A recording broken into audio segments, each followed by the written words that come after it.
আসলে এটা আমাদের জুলাই বিপ্লবের যে আমাদের যে অভ্যন্তরীণ হয়েছে এটাতে আসলে অনেক সুন্দর একটা সবকিছু একদম দেশের যেখানে প্রতিটা জেলার জেলার আছে, কোন বিভাগের আছে, কোন বিভাগে কি কি হয়েছে, আসলে এটা খুব সুন্দর হয়েছে।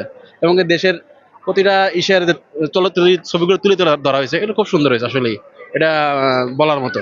আমাদের যে ছাত্ররা যে আন্দোলনটা করে এটা দেশটা করছে, শেখ হাসিনার পতন ঘটাইছে, একটা ফেসিবাদী সরকারের পতন ঘটাইছে, এটা আসলে অনেক ভালো একটা কাজ করছে। এবং এটার জন্য দেশের ভিতরে এখন সবারই একটা ডক্টর ইউনূস সরকারের মাধ্যমে আসলে এটা খুব ভালো হচ্ছে এবং দেশের সৌন্দর্য বজায় রাখতেছে ইনশাল্লাহ।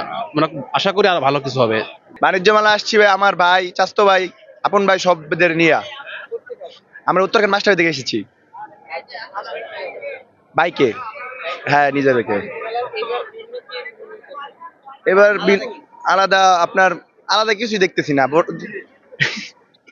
আলাদা বলতে এই যে যা করছে তো অনেক সুন্দর লাগছে, এটাই আলাদা দেখলাম। না, আগে তো আপনার এই যে এগুলো ছিল না, এই যে এগুলো তো নতুন। এটা যে আমাদের যে জুলাই নিয়ে যে আন্দোলন হয়েছে এগুলো নিয়ে দেখাচ্ছে আপনার। মূল কথা যে শেখ হাসিনা যা করলো এই তুলনায় কিছুই হয় না। এই না রাখাই দরকার আমি মনে করি। স্টুডেন্টের উপর যে অত্যাচার করছে এই জন্য ঠিক আছে। হ্যাঁ, জুলাই চত্বরে যে অনেক কিছু দেখলাম, অনেক কিছু শিখলাম, যা দেখা না ছিল তাও দেখলাম, এগুলি অনেক কিছু দেখছি।